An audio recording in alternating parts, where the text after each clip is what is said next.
बोलिए मेरे बांके बिहारी लाल की जय।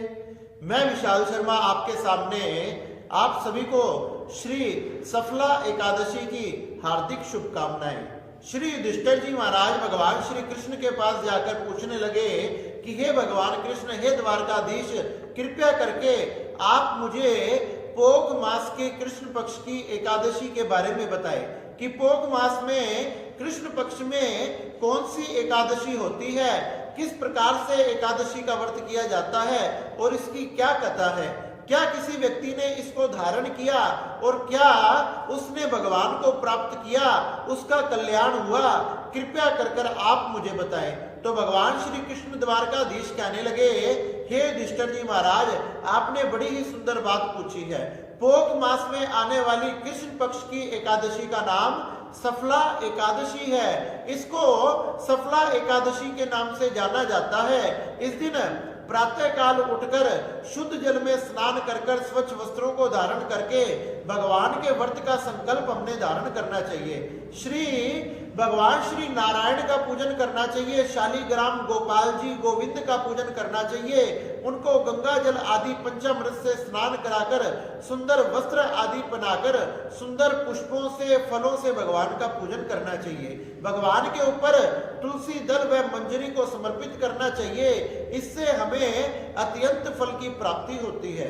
कहने लगे 5000 वर्ष तक तपस्या करने से जिस फल की प्राप्ति होती है उसी फल की प्राप्ति सफला एकादशी को करने से प्राप्त होती है।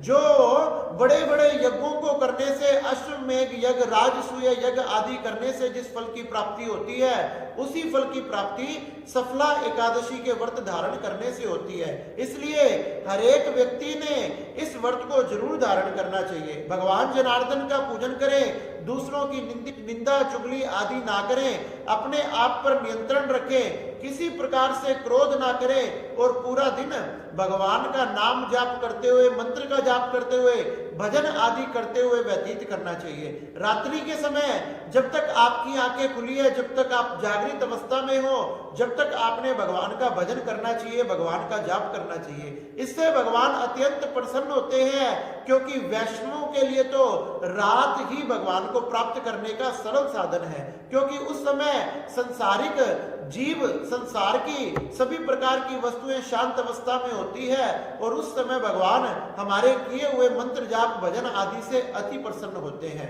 श्री युधिष्ठिर जी महाराज को भगवान श्री कृष्ण कहने लगे, एक समय की बात है, प्राचीन समय में चंपावती नाम की नगरी में महीजात नाम का राजा रहा करता था। वह राजा बड़ा धर्मात्मा था और उसके 4 पुत्र थे। राजा तो धर्मात्मा थे, उसके 4 पुत्र थे, लेकिन उसका जो बड़ा पुत्र था जिसका नाम लुप्पुक था, वह बड़ा ही पापी था, दुष्ट था, दुराचारी था, अनेक प्रकार के पापों को करता था। मिदरा पान करना, मांस का भक्षण करना, पर स्त्री गमन करना, चोरी करना, हर एक प्रकार के ऐसे निंदनीय कर्म किया करता था जिससे वो चारों तरफ से पाप से घिरा हुआ था।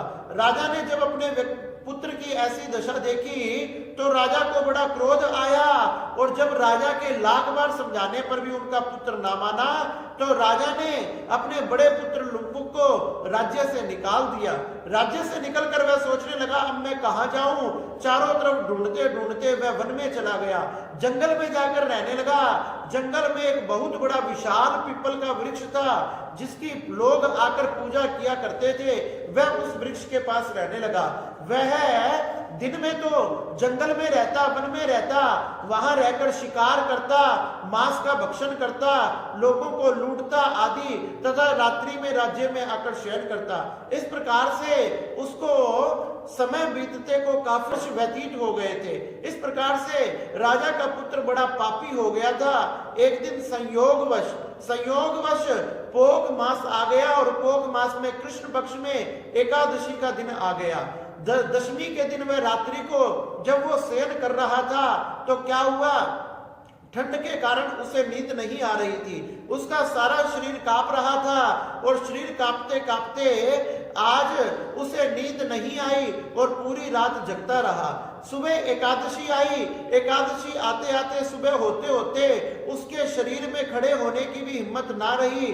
ठंड के कारण कांपते कांपते उसका शरीर शिथिल हो गया, वह खड़ा भी नहीं हो सका और जब वह खड़ा भी नहीं हो सका तो मूर्छित होकर जमीन पर गिर पड़ा। जब मध्याह्न का समय हुआ उसने जैसे तैसे अपने आप को उठाना चाहा, फिर भी उसमें शिकार करने की शक्ति ना थी, तो उसने क्या किया, वृक्ष के नीचे जो आसपास फल गिरे हुए थे उन फलों को उठाकर खाने लगा। उन फलों को खाया, उसका फलाहार हो गया। इस प्रकार से शरीर में शक्ति ना होने के कारण वह एक स्थान पर बैठा रहा। कुछ समय बाद कुछ वहां पीपल के पास लोग आए, उन्होंने भगवान का पूजन किया। इस प्रकार से पूजन करते हुए भगवान का दर्शन किया तथा रात्रि में वह लोग दीप दान करके गए, दीपक जलाकर गए।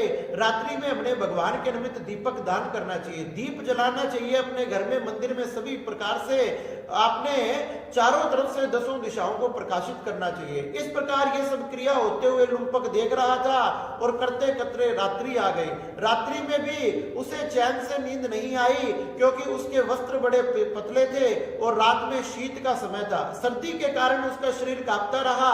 पूरी रात उसने ऐसे ही व्यतीत कर दी और पूरी रात जब ऐसे ही व्यतीत हो गई, संयोगवश जाने अनजाने में उससे पोक मास के कृष्ण पक्ष की ये सफला एकादशी का व्रत हो गया। भगवान इससे अत्यंत प्रसन्न हुए और भगवान इससे अत्यंत प्रसन्न होकर उसके सामने प्रकट हो गए। कहने लगे कि मांग, तू क्या मांगना चाहता है? कहने लगे भगवान आपका आशीर्वाद कृपा बनी रहे, मैंने अपने जीवन में इतने पाप किए वो सारे पाप धुल जाए। भगवान कहने लगे तुझे सब कुछ प्राप्त होगा तथा बहुत वर्षों तक यहाँ राज्य को भोग कर अंत में वैकुंठ में आकर वास करेगा। इस प्रकार से भगवान जैसे ही अंतर ध्यान हुए उस लुम्पक का दिव्य शरीर हो गया, सुंदर वस्त्र धारण कर लिए, सुंदर सुंदर आभूषण धारण कर लिए। भगवान कहकर गए कि जैसे ही मैं यहाँ से अंतर ध्यान होकर जाऊं तुम अपने पिता के राज्य में जाना, पिताजी तुम्हारा खड़े होकर स्वागत करेंगे। उसी प्रकार से हुआ।